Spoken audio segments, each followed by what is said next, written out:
कैसे हैं भाई आप सभी। आई होप आप सभी अच्छे होंगे। तो आज हम करेंगे क्लास 10th का हिस्ट्री का चैप्टर 2, जिसका नाम क्या है, नेशनलिज्म इन इंडिया। तो अगर हम बात करें ना, तो यहाँ पे क्या लिखा हुआ है, नेशनलिज्म वर्ड। ठीक है। अब नेशनलिज्म का मतलब क्या होता है, मुझे ऐसा लग रहा है जो कि भाई बहुत सारे बच्चों को अभी नेशनलिज्म का मतलब भी पता नहीं होएगा। देखो, नेशनलिज्म मतलब क्या होता है, जो हमें हमारी कंट्री के प्रति क्या होता है, फीलिंग ऑफ लव होता है। ठीक है। यूनिटी होती है हमारी, यानी कि हम सब एक साथ मिलकर रहते हैं। और कहीं ना कहीं हम पूरी तरीके से डिवोट है, यानी कि डिवोशन टूवर्ड्स ऑल नेशंस, यानी कि अपनी कंट्री के प्रति हमें क्या होनी चाहिए भाई, निष्ठा भी होनी चाहिए। तो उसी को ही हम क्या कह देते हैं, नेशनलिज्म कह देते हैं ना। अगर मैं इंडिया की ही बात करूं, ठीक है, तो आप सभी को इंडिया के प्रति कहीं ना कहीं फीलिंग ऑफ लव है। ठीक है। कहीं ना कहीं जब कंट्री के ऊपर बात होती है तो हम क्या हो जाते हैं, यूनाइट हो जाते हैं ना, यानी कि हम एक साथ मिलकर चलते हैं। ठीक। और डिवोशन टूवर्ड्स वंस नेशंस, यानी कि इसका मतलब क्या है, यानी कि हम अपने कंट्री के प्रति पूरी तरीके से निष्ठा भी दिखलाते हैं। ठीक है। क्लियर है यहाँ तक। अब हम आगे बात करें, तो देखो, नेशनलिज्म कहीं ना कहीं फैल तो रहा था इंडिया में, लेकिन इसकी ग्रोथ कैसे हुई। ठीक है, यानी कि growth of nationalism in India. तो सबसे पहले अगर मैं बात करूँ ना, तो नेशनलिज्म जो डेवलप हो रहा था वो कब हो रहा था भाई, जब हम स्ट्रगल कर रहे थे किसके अगेंस्ट में, ब्रिटिश रूल के अगेंस्ट में। यानी कि कहीं ना कहीं ब्रिटिशर्स हम पे कुछ ज्यादा ही मतलब अत्याचार कर रहे थे। ठीक है, जैसे कि टैक्स वैक्स बढ़ाना। ठीक है। उसके बाद इंडियंस की उतने नहीं सुनना, सारी जगह अपनी मनमानी करना। तो इस टाइम पे ना हमारे अंदर कहीं ना कहीं नेशनलिज्म क्या हो रहा था, डेवलप हो रहा था। ठीक है। उसके बाद हम धीरे धीरे क्या एब्जॉर्व करते गए, तो हमने देखा जो कि भाई हम लोग ना आपस में अब एक दूसरे के साथ यूनाइट हो रहे हैं। ठीक है। जब हम ब्रिटिशर्स के दौरान, जब ब्रिटिश का यहाँ पे क्या था, कॉलोनियल था, यानी कि कॉलोनियलिज्म था, तो उस टाइम पे हमने क्या किया था, जो स्ट्रगल कर रहे थे ना, तो उस टाइम पे हम सब एक साथ मिलकर स्ट्रगल कर रहे थे इसके लिए। ठीक है। अच्छा, यहाँ पे वर्ड क्या है, कॉलोनियलिज्म। ठीक है। अच्छा, कॉलोनियलिज्म मतलब क्या होता है, तो कॉलोनियलिज्म मतलब ये सिंपल सा अगर मैं बात कहूँ, तो इसका मतलब ये होता है जो कि कोई भी जो ताकतवर देश होता है ना, वो जब किसी दूसरे देश पे, ठीक है, एक तरीके से अपना शासन करे। ठीक है। तो उसी को ही हम क्या क्या देते हैं, कॉलोनिज्म क्या देते हैं। क्लियर है यहाँ तक। तो कहीं ना कहीं अगर हम बात करें, तो ये मतलब पूरी तरीके से अपना, यानी कि पावरफुल मतलब प्रैक्टिसेस भी कर रहे थे, एक तरीके से कंट्रोल भी कर रहे थे, और कहीं ना कहीं इंडिया में इंडिया को एक्सप्लॉइट भी कर रहे थे। कौन, ब्रिटिशर्स। ठीक है। अब देखो, अब इसी में ही क्या हुआ ना, जो डिफरेंट ग्रुप थे वो पार्टिसिपेट करते गए थे किसमें, फ्रीडम मूवमेंट में। यानी कि देखो, जो हमने फ्रीडम मूवमेंट स्टार्ट किया था ना, कई सारे, जैसे सत्याग्रह की बात ही कर ले हम, ठीक है, या नॉन कॉपरेशन मूवमेंट, इन सब की बात कर ले, तो ये कहीं ना कहीं एक तरीके से फ्रीडम मूवमेंट ही तो है। ठीक है। तो इसमें भी क्या हुआ था, डिफरेंट ग्रुप जो थे वो पार्टिसिपेट कर रहे थे। ठीक है। और महात्मा गांधी क्या कर रहे थे, तो मतलब एक तरीके से सभी लोगों को ना एक साथ मिलकर लाने की कोशिश कर रहे थे, किसमें, नेशनल मूवमेंट में। क्लियर है यहाँ तक। तो देखो, अभी हमने क्या पढ़ा, 4 पॉइंट पढ़ा इसमें। ठीक है, नेशनलिज्म का ग्रोथ कैसे कैसे हुआ। तो सबसे पहले ये नेशनलिज्म जो था ना हमारे अंदर कब फैला था, यानी कि कब डेवलप हो रहा था, यानी कि जब हम ब्रिटिश रूल के अगेंस्ट में स्ट्रगल कर रहे थे। क्लियर है। उसी टाइम पे ही क्या हुआ, हम ये भी देखे जो कि कहीं ना कहीं हम इस प्रोसेस में एक दूसरे के साथ मिलकर चल रहे हैं, यानी कि यूनिटी हमारी है। क्लियर है। और इसमें अगर हम बात करें, तो डिफरेंट डिफरेंट ग्रुप क्या कर रहे थे, पार्टिसिपेट भी कर रहे थे, और कहीं ना कहीं, ठीक है, महात्मा गांधी सभी को एक साथ यूनाइट करके चल रहे थे। जैसे कि चाहे कोई भी अलग सेक्शन ऑफ सोसाइटी, यानी कि कोई भी सेक्शन क्यों ना हो सोसाइटी का, सभी को क्या कर रहे थे, एक साथ मिलाकर चल रहे थे। कौन, गांधी जी। क्योंकि भाई गांधी जी भी मानते थे जो कि जब तक हम एक नहीं होंगे, ठीक है, तब तक क्या होएगा, हम इन ब्रिटिशर्स को इंडिया से बाहर नहीं फेंक सकते हैं। ठीक है, नहीं उखाड़ के फेंक सकते हैं। और गांधी जी तो ये भी कहते थे जो कि ये जो ब्रिटिशर्स आए ना कहीं इंडिया में जो राज किया है वो हमारी वजह से ही किया है। क्यों, क्योंकि हमने कहीं ना कहीं स्टार्टिंग फेज में इन्हें सपोर्ट भी किया था, या इनको कॉर्पोरेट भी किया था। क्लियर है। लेकिन अगर हम नहीं करते, क्या वो करते भाई कब्जा, नहीं करते ना। जैसे अगर मैं एग्जाम्पल बताऊं, सपोज मान लो कि मैं आपके घर पे, ठीक है, मैं ये आपका घर है, मैं आपके घर पे आया और कब्जा किया, ठीक है। अच्छा, पहले मैं आपको आपके साथ आया, ठीक है, आपके साथ क्या किया भाई, दोस्ती वोस्ती की, उसके बाद फिर मैं आपके घर पे थोड़ा बहुत चलाने लग गया। मैं बोला जो कि भाई ये बनेगा वो बनेगा, यानी कि इस टाइप का खाना बनेगा। उसके बाद मैं फिर आपकी फैमिली पे भी रूल करने लग गया। मैं बोलूँगा जो कि रात में इस टाइम से बाहर कोई भी नहीं जाएगा। तो ये सब कब हुआ, जब आपने मुझे क्या दिया भाई, छूट दिया ना, तभी तो ये सब चीजें हुआ। तो वैसे ही गांधी जी ये कहते थे जो कि भाई ये जो ब्रिटिशर्स थे ना कहीं हमने इनको छूट दी है, जब ही जाके ये इंडिया पे इन्होंने क्या किया, कब्जा कर रखा था अपना। क्लियर है यहाँ तक? ओके। अब हम क्या करते हैं भाई, आगे बढ़ते हैं। देखो, अब क्या हुआ, आपको एक चीज तो पता होगा, इस चैप्टर में फर्स्ट वर्ल्ड वॉर के बारे में भी थोड़ा बहुत चर्चा है, ठीक है। तो देखो, अब इम्पैक्ट हम देखते हैं, जो फर्स्ट वर्ल्ड वॉर हुआ था, जो फर्स्ट वर्ल्ड वॉर हुआ था उसका क्या क्या इम्पैक्ट था। तो सबसे पहले अगर मैं बात बोलूं तो 1914 से लेकर 1918 तक के बीच में क्या हुआ था, फर्स्ट वर्ल्ड वॉर हुआ था, ठीक है। अब कहीं ना कहीं अगर बेटा वॉर होएगा, तो जो डिफेंस का जो एक्सपेंडिचर होएगा, जो भी डिफेंस में जो खर्चा होएगा, वो बढ़ेगा या घटेगा? अब जाहिर सी बात है यार, बढ़ेगा, ठीक है। तो डिफेंस एक्सपेंडिचर क्या हुआ, इंक्रीज होना स्टार्ट हो गया, ठीक है। अब क्या हुआ, और तो टैक्स जो था ना कहीं और ज्यादा इंक्रीज हो गया। जैसे कि अगर मैं बात करूं तो जो कस्टम ड्यूटीज था ना, वो क्या हो गया, रेज होना स्टार्ट हो गया, यानी कि बढ़ना स्टार्ट हो गया। और कहीं ना कहीं इन्होंने क्या किया, इनकम टैक्स को इंट्रोड्यूस किया, ठीक है। यहाँ तक क्लियर है? अब अब वॉर के ही टाइम में क्या हुआ था, प्राइस काफी ज्यादा इंक्रीज हो गया था। ये मान लो कहीं ना कहीं डबल हो गया था। अच्छा, ये डबल प्राइस कब हुआ था, 1913 से लेके 1918 तक के बीच में ये इस तरीके से ग्राफ हमें देखने को मिलता है, ठीक है। क्यों? क्योंकि यार इस टाइम पे क्या था, वॉर था, ठीक है। तो वॉर में क्या होता है, अपने आप ही यानी कि जो सामान होता है उसका दाम क्या हो जाता है भाई, महंगा हो जाता है। क्लियर है? अब कहीं ना कहीं जो कॉमन पीपल थे ना, वो सफर कर रहे थे। यानी कि सफर किस चीज से, तो सेवरल हार्डशिप से ये लोग कहीं ना कहीं क्या कर रहे थे भाई, सफर कर रहे थे। अच्छा, सेवरल हार्डशिप मतलब क्या होता है, भारी कठिनाई, ठीक है। क्यों? देखो, अब खुद ही गौर करो ना। अब यहाँ पे क्या है, देखो, एक तरफ वॉर हो रहा है, ठीक है, प्राइजों का दाम क्या हो रहा है, महंगा हो गया है। ऊपर से ब्रिटिशर्स क्या कर रहे हैं भाई, टैक्स ले रहे हैं इन लोगों से। और यहाँ तक कि आप ये भी देखोगे इस चैप्टर में किस तरीके से कई ऐसी भी जगह थी जहाँ पे जो मतलब एक तरीके से हम बात करें, क्रॉप्स जो था वो पूरी तरीके से डिस्ट्रॉय हो गया था, यानी कि खत्म हो गया था, बर्बाद हो गया था, लेकिन फिर भी ब्रिटिशर्स क्या कर रहे थे, टैक्स अपना ले ही रहे थे। क्लियर है? अब देखो, और क्या हुआ था, तो जो विलेजर्स जो थे, जो विलेज में जो मैन लोग थे, जो आदमी लोग थे, उनको जबरदस्ती भर्ती किया गया था आर्मी के अंदर, ठीक है। और 1918 से 1919 और 1920 से 21 के बीच में क्रॉप जो था ना वो फेल हो गया था, ठीक है, मैनी पार्ट्स ऑफ इंडिया में। अभी मैंने यहीं पे यही चीज बताई थी, जो कि इंडिया के कई सारे पार्ट में जो क्रॉप था वो काफी फेल हो गया था, यानी कि डिस्ट्रॉय हो गया था, खत्म हो गया था उस टाइम पे, ठीक है। तो कहीं ना कहीं ये लोग इस सब से भी क्या कर रहे थे, सर्वाइव, मतलब सेवरल हार्डशिप, इनको इस सब से भी भारी कठिनाई आ रही थी। क्लियर है यहाँ तक? अब देखो, और क्या और था, और ऊपर से फेमाइन आ गया था, ठीक है। अच्छा, फेमाइन का मतलब क्या होता है, फेमाइन का मतलब होता है सूखा, सूखा पड़ना, ठीक है। तो फेमाइन आ गया था, उसके बाद इन्फ्लुएंजा एपिडेमिक स्प्रेड हो गया था। अब देखो, ये महामारी क्या हो गया था भाई, स्प्रेड हो गया था ना, ठीक है। और क्या आ गया था, फेमाइन आ गया था। अब लोगों को इस सब से भी नुकसान हो रहा था। और इसी टाइम पे क्या हुआ था, जो 1921 में एक सेंसस हुआ था, तो उसमें बताया गया था कम से कम 12 से 13 मिलियन लोग जो थे ना, वो इस फेमाइन और एपिडेमिक के चक्कर में मारे गए थे, ठीक है। क्यों? क्योंकि ये डायरेक्ट इसके इफेक्ट में आ गए थे, तो जिसके कारण क्या हो गया था, इनकी डेथ हो गई थी। क्लियर है यहाँ तक? ठीक है। अब हम आगे बढ़े। ओके। अब क्या होता है, तो अब गांधी जी का एक आइडिया ऑफ सत्याग्रह होता है, ठीक है। अब सत्याग्रह का मतलब क्या है, तो सत्याग्रह जो है ये गांधी जी का एक तरीके से फिलॉसफी है। किस चीज के लिए फिलॉसफी इन्होंने बनाया था, प्रोटेस्ट करने के लिए। किसने? गांधी जी ने। तो गांधी जी ने प्रोटेस्ट करने के लिए ये फिलॉसफी को बनाया गया था। अच्छा, इसका मतलब क्या होता है, फेथ इन ट्रुथ, यानी कि सच्चाई पे हमें क्या करना है भाई, भरोसा रखना है, ठीक है, फेथ करना है। अच्छा, ये किस चीज के लिए, और ये क्या करता था, तो ये कहीं ना कहीं जो नॉन वायलेंट मेथड था, ठीक है, मास स्ट्रगल में।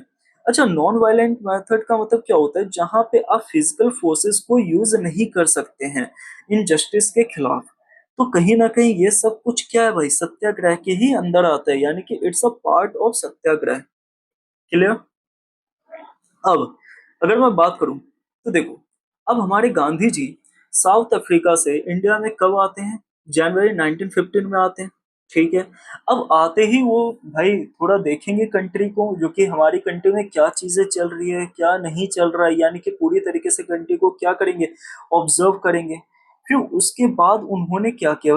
देखो 1915 में गांधी जी आए, उसके बाद 16 में कुछ भी नहीं किया, उन्होंने ऑब्जर्व किया यानी कि हमारी कंट्री में क्या हो रहा है क्या नहीं चल रहा है। उसके बाद मेन जो सत्याग्रह का आंदोलन जो था ना, वो 1917 से स्टार्ट हो गया था। क्लियर है? अब 1917 में क्या हुआ था, तो यहाँ पे हुआ था चंपारण हुआ था। ठीक है, चंपारण आंदोलन। अच्छा, चंपारण आंदोलन कहाँ पे? बिहार में। ठीक है। तो चंपारण में क्या हुआ था, तो यहाँ पे अ, यहाँ पे जो ब्रिटिशर्स जो थे, ठीक है, तो वो क्या कहते थे, वो इंडियंस फार्मर को ये कहते थे जो कि भाई आपको क्या करना पड़ेगा, अपने लैंड का कुछ पार्ट पे आपको इंडिगो की प्लांटेशन करनी पड़ेगी, यानी कि इंडिगो की क्या करनी पड़ेगी, खेती करनी पड़ेगी। तो आपको एक चीज और पता होना चाहिए, जहां पे इंडिगो की खेती होती है ना, तो उसके बाद क्या हो जाता है, ये जो जमीनें होती है ये पूरी तरीके से क्या हो जाता है, बंजर हो जाता है, यानी कि दोबारा आप यहाँ पे फसल नहीं उगा सकते हैं। तो कहीं ना कहीं ये किसानों को लिए क्या था, किसानों को कहीं ना कहीं ये नुकसान दे रहा था। तो इसीलिए ये लोग इसके खिलाफ थे। और किसान ये भी चाहते थे जो कि भाई यहाँ पे मैं अगर चावल हो गया या गेहूं हो गया, इन सब की अगर मैं खेती करूँ तो कहीं ना कहीं मेरे को ज्यादा प्रॉफिट होएगा। लेकिन वहीं पे ब्रिटिशर्स क्या कहते हैं, भाई आपको अपने लैंड का एक पार्ट में कम से कम क्या करना पड़ेगा, कुछ पार्ट में नील की खेती करनी पड़ेगी, यानी कि इंडिगो प्लांटेशन करना पड़ेगा। अच्छा, ये प्लांटेशन क्यों करवाते थे? ताकि ये इसको क्या कर सके, जो भी ये इंडिगो था इसको ये कहाँ पे बेच सके भाई, यूरोप में बेच सके। क्लियर है? ये डाई करने के लिए उस टाइम पे यूजफुल होती थी। ठीक है। तो 1917 में इन्होंने, गांधी जी ने क्या करवाया, चंपारण आंदोलन किया। अब 1918 की अगर मैं बात करूं, देखो दिख रहा है ना अहमदाबाद वाला। ठीक है। तो अहमदाबाद गुजरात, तो यहाँ पे क्या था, जो यहाँ पे जो लोग थे, ठीक है, कैसे लोग, जो मिल वर्कर थे, ठीक है, उन्होंने क्या करना स्टार्ट कर दिया था, तो उन्होंने स्ट्राइक करना स्टार्ट कर दिया था। ठीक है। अच्छा, किस चीज के लिए ये किया था, तो फॉर हायर वेजेस। अब देखो जाहिर सी बात है, अब इस टाइम पे क्या हो रहा था, वॉर चल रहा था। अच्छा, वॉर का मैंने बताया था ना कब, 1914 से लेके 1918 तक। ठीक है। 1918 तक वर्ल्ड वॉर चल रहा था। तो अब 1918 तक वर्ल्ड वॉर चलेगा, तो इस टाइम पे क्या हुआ था, हमने ये भी देखा था जो कि कहीं ना कहीं प्राइस क्या हो गई थी, इंक्रीज हो गई थी सामान की। तो अब सामान का अगर प्राइस इंक्रीज होएगा, तो कहीं ना कहीं मिल वर्कर को उस टाइम पे कम ही अमाउंट में वेजेस मिल रहा था, तो उनके लिए नुकसान है या नहीं है? नुकसान है भाई। तो क्या खा पाएंगे क्या नहीं, यानी कि वो अपना सही से गुजारा नहीं चला पाते। तो इसीलिए उन्होंने क्या किया उस टाइम पे, तो उन्होंने स्ट्राइक करना अपना स्टार्ट कर दिया था। क्लियर है? तो अब इनको इसमें भी सफलता मिल जाती है, यानी कि कहीं ना कहीं जो मिल के जो ओनर थे उन्होंने भी इस बात से क्या हो गया, एग्री कर दिए थे। ठीक है। तो 17 में भाई चंपारण भी अच्छे तरीके से क्लियर हो गया हमारा, 18 में अहमदाबाद हो गया, 18 में क्या है, खेड़ा। अच्छा, खेड़ा जो है ना वो गुजरात में ही है। ठीक है। तो खेड़ा आंदोलन क्या हुआ था, तो यहाँ पे जो ब्रिटिशर्स थे ना, वो कहीं ना कहीं रेवेन्यू कलेक्शन कर रहे थे लोगों से काफी ज्यादा। अच्छा, उस टाइम पे जो किसान थे ना, उनका क्रॉप क्या हो गया था, फेलियर हो गया, तो कहीं ना कहीं जो प्लेग की बीमारी थी ना वो भी फैल रही थी। अब जाहिर सी बात है यार, अगर मेरा मान लो कि फसल भी बर्बाद हो गया, वो कहीं ना कहीं प्लेग की बीमारी भी फैल रही है, लोग भी बीमार हैं, तो क्या कोई भी फार्मर टैक्स दे पाएगा क्या? नहीं दे पाएगा ना भाई। ठीक है, क्योंकि उनका खुद का ही गुजारा नहीं चल रहा है, तो वो टैक्स कहाँ से लेके देगा? तो इसीलिए 1918 में गांधी जी फिर यहाँ पे भी इन लोगों का साथ देते हैं। क्लियर है? अब देखो हमने क्या देखा यहाँ पे, 1917 में चंपारण, 1918 में अहमदाबाद और 1918 में ही क्या है, खेड़ा है। इसका शॉर्ट फॉर्म अगर मैं बात करूं याद करने का, तो केक, CAK, केक। केक बोले तो यानी कि सी बोले तो चंपारण, ए का मतलब क्या है, अहमदाबाद, और के का मतलब क्या है भाई, खेड़ा। क्लियर है? अब देखो एक बार ना इसे देख लेना। ठीक है, ये टेबल टाइप का ही है। अब क्या हुआ, अब गांधी जी की पॉपुलैरिटी क्या हो रही थी भाई, सारी जगह फैल रही थी ना। तो जो ब्रिटिशर्स थे ना, उन्होंने क्या कर दिया, रॉलेट एक्ट लागू करवा दिया। अच्छा, ये कहीं ना कहीं एक तरीके से रिप्रेसिव लॉ था, ठीक है, जिसको किससे पास किया था, ब्रिटिश गवर्नमेंट ने पास किया था। ठीक है, यहाँ तक तो समझ में आ गया, रोलेट एक्ट पास कर दिया था। लेकिन इसमें हुआ क्या था एक्चुअल में, ठीक है, इसके अंदर इसकी क्या क्या फीचर्स थी। तो यहाँ पे देखो, जो ये ब्रिटिशर्स गवर्नमेंट थे ना, उन्होंने अलाउ कर दिया था किसको, डिटेंशन को, ठीक है। अच्छा, डिटेंशन मतलब क्या होता है, तो डिटेंशन मतलब ये होता है जो कि भाई ट्रायल के लिए, मतलब लोगों पे अगर मान लो कि ट्रायल नहीं भी चल रहा है ना, तो भी इन्हें क्या कर दिया था, डिटेन कर दिया था, यानी कि जेल में बंद कर दिया था। क्लियर है। Allow detention without trial for up to 2 years, यानी कि कम से कम 2 साल तक तो इनको डिटेन करके रखेंगे ही बिना ट्रायल के भी। ठीक है, क्लियर है यहाँ तक। और कहीं ना कहीं जो ब्रिटिशर्स गवर्नमेंट थे ना, उस टाइम पे उनके पास लॉट्स ऑफ पावर आ गया था उस टाइम पे उनके हाथ में। तो हमने रोलेट एक्ट में क्या देखा, इसके दो फीचर्स देखी। एक तो यहाँ पे इनको अलाउ हो गया था डिटेंट करने के लिए, ठीक है, without trial for up to the 2 years, यानी कि 2 साल तक का ये क्या कर सकते थे, डिटेन कर सकते थे। और दूसरा हमने क्या देखा, जो ब्रिटिशर्स गवर्नमेंट थी ना, उनके पास काफी ज्यादा पावर उस टाइम पे आ गया था। अब देखो भाई, अब रॉलेट एक्ट आया, तो इसका कहीं ना कहीं कुछ तो रिस्पॉन्स होएगा ना। तो गांधी जी का क्या रिस्पॉन्स था, तो गांधी जी ने क्या बोला था भाई, स्ट्राइक करने के लिए। कब, 6 अप्रैल 1990 को स्ट्राइक हुआ था। अब क्या हुआ था, जो शॉप्स थी वो क्या हो गई थी, क्लोज डाउन हो गई थी, यानी कि बंद कर दिया था। और जो वर्कर थे, किसके, जो रेलवे वर्कशॉप के जो वर्कर जो भी थे, उन्होंने भी क्या कर दिया, अपना स्ट्राइक कर दिया था। उसके बाद जो मास प्रोटेस्ट हुआ था एंड रैलीज को क्या किया था, ऑर्गेनाइज किया गया था, यानी कि अच्छा खासा लेवल पे लोग सब यहाँ पे क्या थे, जमा थे। क्लियर। अब अगर इंडियंस रिस्पॉन्स करेंगे, तो भाई आपको क्या लग रहा है, ब्रिटिशर्स छोड़ देंगे क्या, नहीं ना। तो उन्होंने क्या एक्शन लेना स्टार्ट किया, तो देखो भाई, अब ब्रिटिशर्स ने कहीं ना कहीं वहां पे जो नेशनलिस्ट थे, तो उनका कहीं ना कहीं जीना हराम कर दिया था। ठीक है, किसने, ब्रिटिशर्स ने। उसके बाद क्या हुआ, जो लोकल लीडर्स थे अमृतसर से, वहां पे उनको पकड़ना स्टार्ट कर दिया था, गांधी जी को दिल्ली में आना बंद कर दिया था।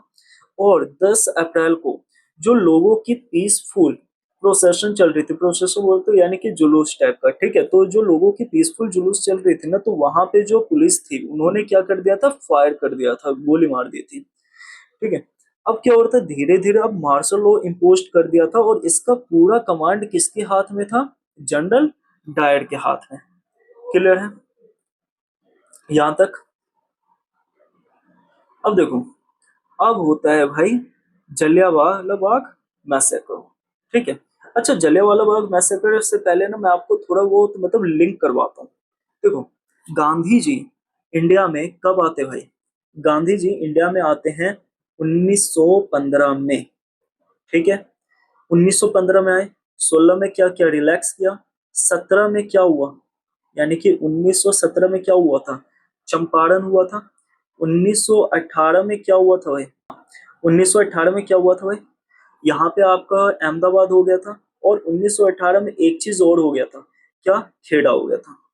यहाँ तक तो आई होप समझ में आ गया होगा। 1915 में गांधी जी आ गए थे, 17 में चंपारण, 18 में खेड़ा, और 18 में ही आपका अहमदाबाद भी हो गया था। तो कहीं ना कहीं इनकी क्या हो रही थी, पॉपुलैरिटी फैल रही थी ना। तो पॉपुलैरिटी फैलेगी, तो जो गांधी जी जो थे, ठीक है, तो अब वो काफी ज्यादा सत्याग्रह कर रहे थे। तो अब ब्रिटिशर्स का क्या आया था भाई, तो अब गांधी जी काफी ज्यादा मतलब इस सब चीजों में एक्टिव थे, तो ब्रिटिशर्स का रिस्पॉन्स आया। तो बदले में उन्होंने क्या किया, रोलेट एक्ट लागू कर दिया था। रोलेट एक्ट में हमने क्या देखा था, इसमें हमने देखा था जो कि बिना किसी ट्रायल के डिटेंट कर दिया जा रहा था। अच्छा, कितने ईयर के लिए, तो 2 इयर्स के लिए। ठीक है। और कहीं ना कहीं जो ब्रिटिश गवर्नमेंट थी उस टाइम पे, उनके पास लॉट्स ऑफ पावर था, जो ब्रिटिश एडमिनिस्ट्रेशन था उसके पास क्या था भाई, लॉट्स ऑफ पावर था, काफी ज्यादा था। और कहीं ना कहीं हमने ये भी अभी देखा पीछे, जो कि यहाँ पे क्या हुआ था, तो इन्होंने एक चीज और कर दिया था, मार्शल लॉ को लागू करके। ठीक है, मार्शल लॉ को लागू कर दिया, और उसका पूरी तरीके से जो मतलब कमांड था वो किसके हाथ में कर दिया, जनरल डायर के हाथ में कर दिया। यहाँ तक समझ में आ गया, बढ़े आगे। अब जलियांवाला बाग मैसेकर, ठीक है। अब देखो, 13 अप्रैल 1919। अब ये भाई एक एक नंबर में पूछ दिया जाता है ना, एक एक नंबर में ये पूछ दिया जाता है, तो ये आप एक बार मतलब देख लेना, कर लेना। तो इसको याद कर लेना कब जलियांवाला बाग मैसेकर हुआ था, यानी कि 13 अप्रैल 1919 में। ठीक है, तो यहाँ पे क्या हुआ था, काफी ज्यादा भीड़ इकट्ठा हुई थी। ठीक है, और कहाँ पे, जलियांवाला बाग ग्राउंड में। ठीक है, उसके बाद हमने क्या देखा, कुछ लोग वहां पे प्रोटेस्ट के लिए आए थे और कुछ लोग कहीं ना कहीं बैसाखी फेयर को एंजॉय के लिए आए थे। क्लियर। और जो सिटी के आउटसाइड थे, यानी कि मैनी विलेजर्स जो थे वो अनअवेयर थे किस चीज से, मार्शल लॉ से, यानी कि उनको पता ही नहीं था जो कि यार हमारे यहाँ पे मार्शल लॉ को इम्पोज कर दिया है। तो वो आराम से बिल्कुल बेफिक्र होके, ठीक है, बैसाखी फेयर को क्या कर रहे हैं, मेला को एंजॉय कर रहे हैं, कहाँ पे जाके भाई, जलियांवाला बाग में। और हमने ये भी देखा जो कि ये प्रोटेस्टर्स भी कुछ वहां पे पहुंच गए थे, जो ब्रिटिश गवर्नमेंट का जो ये लॉ आया था किस तरीके से मार्शल मतलब ये रोलेट एक्ट, तो उसके लिए वो लोग वहां पे पहुंच गए थे। ठीक है, अब क्या हुआ, जो डायर जो था ना वो कहीं ना कहीं जलियांवाला बाग के अंदर आया। ठीक है, और उसने एग्जिट पॉइंट को ब्लॉक कर दिया। ठीक है, अब एग्जिट पॉइंट को ब्लॉक करेगा तो भाई अब लोग बाहर तो जा नहीं पाएंगे। ठीक है, अब वहां पे क्या कर दिया, ओपन फायर कर दिया, और 100 से ज्यादा लोग वहां पे क्या हो गए थे भाई, मारे गए थे उस टाइम पे। क्लियर है यहाँ तक। देखो, अगर मैं बात करूं तो ये आपका क्या है, चौक पॉइंट है, ये आपकी क्राउड है, यानी कि यहाँ पे गोली वोली मारने स्टार्ट कर दिया था भाई। ठीक है, तो एक बार ये देख लेना, आ जाएगा समझ में आपको और अच्छे से। अब हम बात करें तो देखो, अब गांधी जी ने क्या किया था उस टाइम पे, देखो। अच्छा, एक चीज और अगर मैं बताऊं तो हमने ये भी देखा जो कि कहीं ना कहीं जो ये जलियांवाला बाग हत्याकांड हुआ था, तो क्या ये अलग अलग स्टेट में स्प्रेड होएगा या नहीं होएगा भाई, होएगा ना। तो जब अलग अलग स्टेट में स्प्रेड हुआ था तो उस टाइम पे क्या हुआ था, तो लोगों ने कुछ ज्यादा ही इसके खिलाफ प्रोटेस्ट करना स्टार्ट कर दिया था। अच्छा, लोगों ने जब प्रोटेस्ट किया तो कहीं ना कहीं ये जो आपका आंदोलन जो था गांधी जी का, तो ये वायलेंस के, है ना, तो ये कहीं ना कहीं यहाँ पे सबसे ज्यादा वायलेंस क्रिएट हो गया था। तो गांधी जी ने क्या किया, अपना आंदोलन वापस ले लिया। अब गांधी जी को धीरे धीरे ये समझ में आ रहा था जो कि भाई मेरे अकेले आने से कुछ नहीं होएगा, यानी कि अब मेरे को ना सभी लोगों को एक साथ लेकर चलना पड़ेगा। तो अब क्या हुआ, तो जो मुस्लिम लोग थे, ठीक है, वो कहीं ना कहीं, अच्छा, अगर मैं बात करूं यहाँ पे, पहले खिलाफत आंदोलन को देख लेते हैं, फिर हम उसके बारे में भी देखते हैं। ठीक है, तो गांधी जी किस तरीके से यूनाइट करके मतलब खिलाफत आंदोलन को नॉन कोऑपरेशन में भी ऐड क्या कर लेते हैं, ऐड कर लेते हैं। ठीक है, तो उस पे भी आएंगे, पहले हम एक बार ये अच्छे से देख लेते हैं। अच्छा, खिलाफत आंदोलन जो था, यानी कि खिलाफत मूवमेंट जो था, इसका बैकग्राउंड क्या था। तो जो टर्की जो था, ठीक है, जिसको हम तुर्की भी कहते हैं, टर्की भी कहते हैं, तो was defeated in the first world war, यानी कि फर्स्ट वर्ल्ड वॉर में क्या हो गया था, उसकी हार हो गई थी। तो जिसके कारण जो मुस्लिम थे उनको कहीं ना कहीं एक तरीके से डर हो गया था, क्या, जो कि जो वहां के जो खलीफा है उनकी पावर रिड्यूस ना हो जाए। तो इसी में ही इंडिया में दो लीडर उभर कर सामने आते हैं, एक तो मोहम्मद अली और दूसरा उसका भाई क्या भाई, शौकत अली। ठीक है, तो अब इसमें गांधी जी का क्या रोल था, तो गांधी जी ने खिलाफत आंदोलन को बिल्कुल अच्छे से क्या किया, सपोर्ट किया, और वो चाहते थे जो कि हिंदू और मुस्लिम ना एक तरीके से आपस में क्या हो जाए, यूनाइट हो जाए।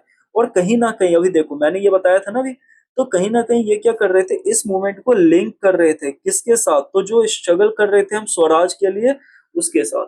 क्लियर है। अब स्वराज का मतलब क्या होता है, तो स्वराज का मतलब नाम से ही क्या है, स्व, स्व बोले तो यानी कि स्वयं, और राज बोले तो यानी कि खुद का शासन, यानी कि स्वयं का शासन। इंग्लिश में हम इसे क्या बोलेंगे भाई, सेल्फ रूल। ठीक है, सेल्फ रूल या सेल्फ गवर्नमेंट। क्लियर है यहाँ तक। तो जो स्ट्रगल था ना स्वराज के लिए, तो स्वराज के बारे में मैंने बता दिया। तो स्वराज का मतलब क्या है, self rule and self government. तो इसको कहीं ना कहीं लिंक कर रहे थे। ठीक है, किसको, खिलाफत को, किसके साथ, स्वराज के साथ, स्वराज के। तो अब देखो, खिलाफत आंदोलन के बारे में थोड़ा बहुत और देख लेते हैं, इसकी हिस्ट्री। देखो, खिलाफत कमेटी जो था वो कहाँ पे बनाया गया था, बॉम्बे में। कब, 1919 में। क्लियर है। और कहीं ना कहीं जो महात्मा गांधी थे उन्होंने क्या देखा था, इसको एक अपॉर्चुनिटी की तरह देखा था, जिससे कि जो मुस्लिम थे ना वो एक ही अम्ब्रेला के में आ जाए, यानी कि जो हिंदू और मुस्लिम थे ना वो एक साथ मिलकर एक दूसरे के साथ यूनाइट होके आपस में चले। ठीक है, ताकि हम क्या कर सकते हैं भाई, इंडिया को जल्दी से आजादी दिलवा सकते हैं।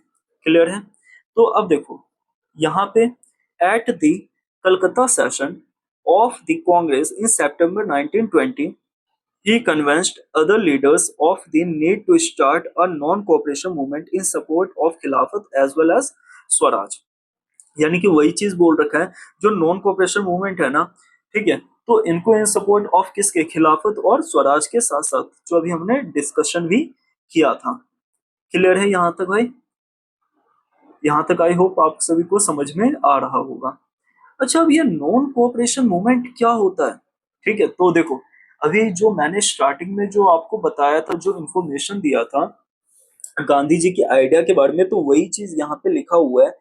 British rule survive because Indian cooperate with it. यानी कि जो ब्रिटिश रूल जो है ना, ये सर्वाइव कैसे कर पाए, क्योंकि जो इंडियंस थे ना, उन्होंने कोऑपरेट किया था। ठीक है, किसको कोऑपरेट किया था? ब्रिटिशर्स को। If Indians stopped cooperating, British rule would collapse. यानी कि अगर इंडिया ब्रिटिशर्स को सपोर्ट नहीं करते तो उनकी रूल क्या हो जाती, जो उनकी रूल जो थी वो एक तरीके से पूरी कोलैप्स हो जाती। यानी कि ब्रिटिशर्स जो थे वो इंडिया में इतनी ज्यादा अपनी मनमानी नहीं करते। क्लियर है? अब देखो भाई, अब इसमें कुछ ना कुछ, यानी कि जो मूवमेंट हुआ था तो लोगों ने क्या क्या किया था उसके बारे में भी देख लेते हैं। तो उन्होंने मतलब लोगों ने अपने टाइटल्स क्या कर दी थी, सरेंडर कर दी थी। यानी कि उस टाइम पे जो ब्रिटिशर्स थे ना, वो लोगों को कुछ कुछ टाइटल्स देना स्टार्ट कर देते थे, जैसे कि सर का हो गया। ठीक है, आ गया समझ में? सर करके या मास्टर करके, तो इस तरीके से उनका ना कुछ कुछ टाइटल हुआ करता था। तो उन्होंने जो जिन लोगों को ये मिला था, तो उन्होंने उस टाइटल को क्या कर दिया भाई, सरेंडर कर दिया।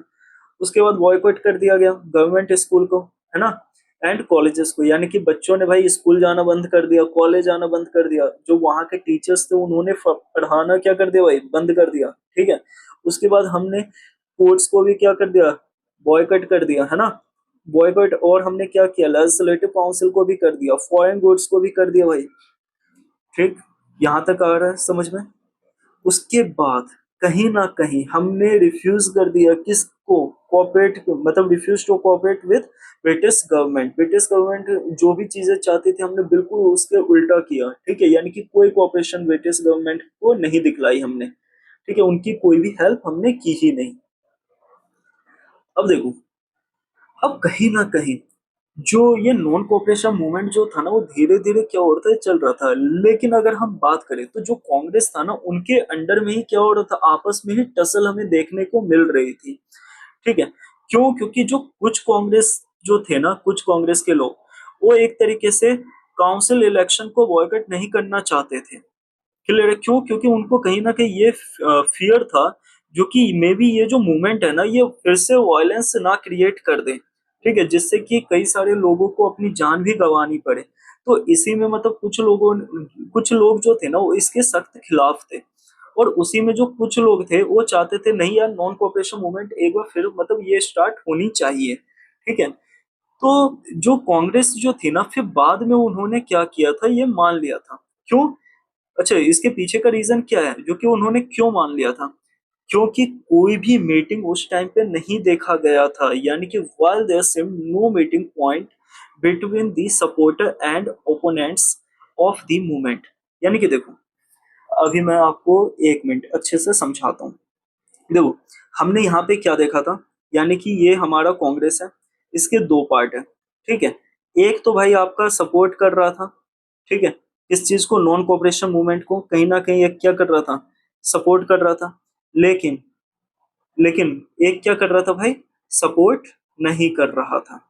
ठीक, लेकिन बाद में क्या हुआ ना, जब इन दोनों के बीच में कोई भी मीटिंग पॉइंट नहीं बना, तो फिर इस मतलब दिसंबर 1920 को क्या हो गया था, तो ये मतलब एक तरीके से नॉन कोऑपरेशन मूवमेंट को अडॉप्ट कर लिया गया था। क्लियर है यहाँ तक?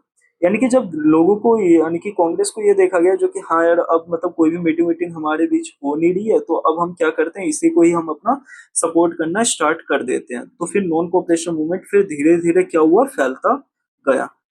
क्लियर है यहाँ तक? तो भाई कि ये पार्ट एक तरीके से फिनिश हो गया। अभी इसका 3 पार्ट और बाकी है। ठीक है, दूसरा पार्ट आपको बहुत जल्द यहाँ पे मिल जाएगा। क्लियर है? अच्छा देखो यार, लोगों ने बॉयकॉट कैसे स्टार्ट किया, यानी कि जो विदेशी गुड्स थे, विदेशी कपड़े थे, ठीक है, उनको जलाना स्टार्ट कर दिया था। उसके बाद जो लिकर शॉप थे वहां पे लोगों ने क्या कर दिया था, उसकी पिकेटिंग करनी स्टार्ट कर दी थी, यानी कि वहां पे भी उन्होंने तोड़ फोड़ करना स्टार्ट कर दिया था। जो ब्रिटिश गुड्स थे, ठीक है, उसको लेना ही मना कर दिया था। लोग, मतलब लोग क्या यूज कर रहे थे, ज्यादातर खादी यूज कर रहे थे उस टाइम पे। क्लियर है यहाँ तक? तो एक बार ना हम ना रिवीजन कर लेते हैं, देख लेते हैं आज हमने क्या क्या चीजें देखी थी, ठीक है, तो जिससे कि हमें एक क्लैरिटी मिल जाए। तो देखो भाई, अगर मैं बात करूं तो सबसे पहले हमने इस चैप्टर में क्या देखा था, डेफिनेशन देखा था नेशनलिज्म के लिए। तो नेशनलिज्म का डेफिनेशन हमने क्या देखा था, यानी कि हमें अपनी कंट्री के प्रति क्या होनी चाहिए, एक फीलिंग ऑफ लव होनी चाहिए, यूनिटी होनी चाहिए और डिवोशन होनी चाहिए। क्लियर है? अच्छा, और हमने फिर देखा था जो कि किस तरीके से नेशनलिज्म जो है इसका ग्रोथ हुआ था।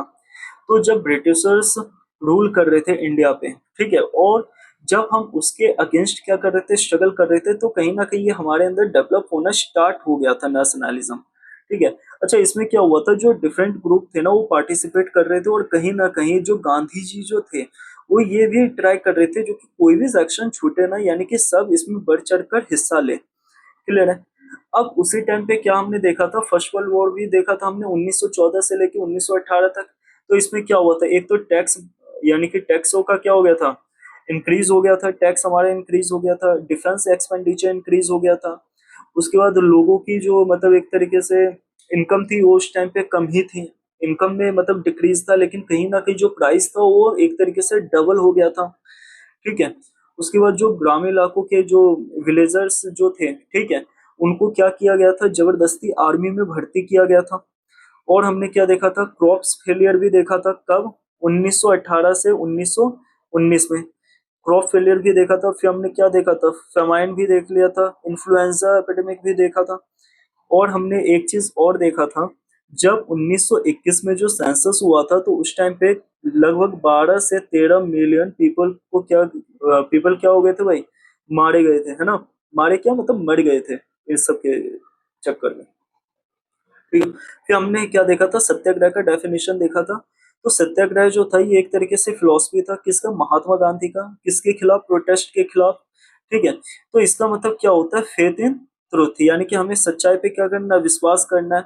और कहीं ना कहीं हमें वायलेंट नहीं होना है, हमें नॉन वायलेंट मेथड यूज करना है, किसके खिलाफ, इनजस्टिस के खिलाफ। ठीक है। अब देखो, अच्छा, आइडिया ऑफ सत्याग्रह, मतलब जो ये हमने टॉपिक देखा था तो इसमें हमने ये जो सत्याग्रह के आंदोलन जो थे ये भी हमने देखा था, 1917, 1918 और 1918। गांधी जी कब आते हैं, 1915 में गांधी जी आते हैं। 16 में आराम से रिलैक्स करते हैं, 17 में क्या होता है, चंपारण होता है, 18 में अहमदाबाद होता है, और 18 में क्या होता है, खेड़ा होता है। चंपारण में वही इंडिगो वाला, यानी कि जो वहां पे ब्रिटिशर्स थे वो मतलब लैंड के जो भी फार्मर थे या ओनर थे उनको क्या कहते थे, जो कि आप एक पार्ट पे क्या करो, इंडिगो की खेती करो। और अहमदाबाद में हमने क्या देखा था, अहमदाबाद में हमने ये देखा था जो कि किस तरीके से जो वर्कर्स थे मील के वो क्या कह रहे थे, वो कह रहे थे भाई हमारे वेजेस को बढ़ाओ, क्यों, क्योंकि कहीं ना कहीं प्राइस क्या हो रहा है, इंक्रीज हो रहा है, तो इसलिए हमारे वेजेस को भी आपको क्या करना चाहिए, इंक्रीज करना चाहिए। और हमने खेड़ा आंदोलन भी देखा था। खेड़ा आंदोलन में क्या हुआ था, तो जो खेड़ा हुआ था तो यहाँ पे एक तरीके से क्रॉप फेलियर हो गया था, और प्लेग एपिडेमिक कहीं ना कहीं फैल गया था, लेकिन फिर भी जो ब्रिटिशर्स थे वो क्या कह रहे थे, वो कह रहे थे जो कि भाई हमें तो रेवेन्यू कलेक्शन उतना ही चाहिए, यानी कि हम तो टैक्स आपसे लेके ही रहेंगे। क्लियर है? तो अब देखो, फिर हमने क्या देखा था, जो ब्रिटिशर्स थे वो इसी बात से क्या करते हैं, रोलेट एक्ट ले आते हैं, कब, 1919 में। रोलेट एक्ट में क्या होता है, तो यहाँ पे आपको बिना किसी ट्रायल के सीधा डिटेन कर लिया जाता है, कितने साल के लिए, 2 साल के लिए। और कहीं ना कहीं उस टाइम पे जो ब्रिटिश गवर्नमेंट थी ना उनके पास क्या था, लॉट्स ऑफ पावर था। फिर हमने और क्या देखा था, तो गांधी जी ने मतलब ये स्ट्राइक किया था, मतलब बोला था जो कि अब हम क्या करेंगे भाई, नेशन वाइड, यानी कि पूरे नेशन के हिसाब से हम पूरे नेशन में क्या करेंगे, स्ट्राइक करेंगे। कब, 6 अप्रैल 1919 को। क्लियर? 6 अप्रैल 1990 को नेशन वाइड क्या होएगा, स्ट्राइक होएगा। शॉप को क्या कर दिया गया था, क्लोज कर दिया था। रेलवे वर्कशॉप के जितने भी जो वर्कर थे वो स्ट्राइक पे चले गए थे, और कहीं ना कहीं जो प्रोटेस्ट और रैलीज थे वो मास लेवल पे ऑर्गेनाइज किया गया था। अच्छा, जो ब्रिटिश गवर्नमेंट थी उन्होंने मतलब एक तरीके से लोगों का क्या कर दिया था, जीना हराम कर दिया था। ठीक है, यानी कि क्लैम्प डाउन ऑन नेशनलिस्ट को। उन्होंने क्या किया था भाई, जो अमृतसर के जो कई सारे जो लोकल लीडर थे उनको जेल में बंद करना स्टार्ट कर दिया था, है ना, यानी कि उसको उनको उठाना स्टार्ट कर दिया था। गांधी जी को दिल्ली में आना बंद कर दिया था। और 10 अप्रैल को जो पीसफुल प्रोसेशन हो रहा था वहां पे क्या कर दिया था, इन्होंने फायर कर दिया था। अब धीरे धीरे मार्शल लॉ क्या हो गया था, इम्पोज हो गया था, और कहीं ना कहीं इसकी जो कमांड थी वो किसके हाथ में थी, जनरल डायर के हाथ में थी। ठीक है। अब जलियांवाला बाग मैसेकर में हमने क्या देखा था, जलियांवाला बाग मैसेकर में हमने ये देखा था, देखो, जलियांवाला मैसेकर में हमने ये देखा था जो कि भाई जो यहाँ पे लोग जो थे वो काफी ज्यादा लोगों की भीड़ यहाँ पे थी। ठीक है। और हमने क्या देखा था, तो यहाँ पे दो टाइप के लोग थे, एक जो ये रोलेट एक्ट था तो उसके प्रोटेस्ट के अगेंस्ट में थे। ठीक है, मतलब प्रोटेस्ट कर रहे थे रोलेट एक्ट के अगेंस्ट में। और जो बैसाखी फेयर था, कुछ लोग उसको देखने के आए थे, वहां पे एंजॉय करने आए थे। और कहीं ना कहीं जो विलेजर्स थे ना वहां के, उन्हें पता ही नहीं था भाई, वो अनअवेयर थे, किस चीज से अनअवेयर थे, तो मार्शल लॉ से। और जनरल डायर फिर वहां पे आता है और उसे क्या कर दिया, ओपन फायर कर दिया, और एग्जिट पॉइंट को क्या कर दिया था, क्लोज कर दिया था। अब खिलाफत मूवमेंट भी अब धीरे धीरे क्या हो रहा था भाई, स्प्रेड हो रहा था। अच्छा, खिलाफत आंदोलन मतलब खिलाफत जो आपका आंदोलन कह लो या एक तरीके से मूवमेंट कह लो, इसके पीछे का मेन रीजन क्या है।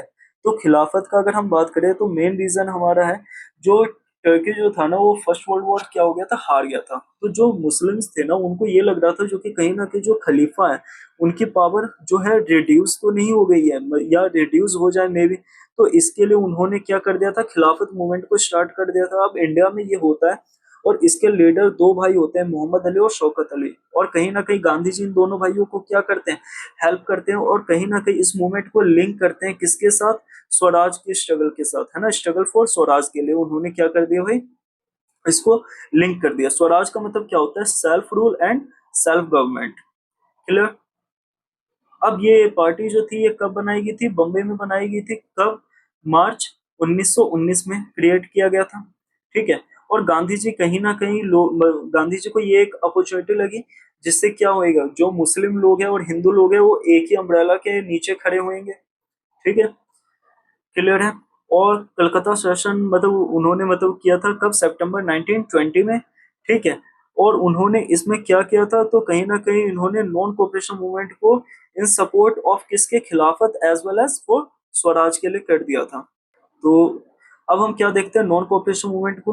ठीक है, नॉन कोऑपरेशन मतलब क्या होता है, यानी कि हमें क्या करना, ब्रिटिशर्स को अब किसी भी वे में कोऑपरेट नहीं करना। और गांधी जी ये कहते भी थे, जो कि ब्रिटिशर्स कहीं ना कहीं इंडिया में आए तो हमारे कोऑपरेशन की वजह से ही आए। अगर हम ब्रिटिशर्स को कोऑपरेट नहीं क्या करते तो वो इंडिया में नहीं आते। ठीक है। अब इसके पीछे क्या हुआ, तो लोगों ने मतलब स्कूल जाना बंद कर दिया था बच्चों ने। ठीक है।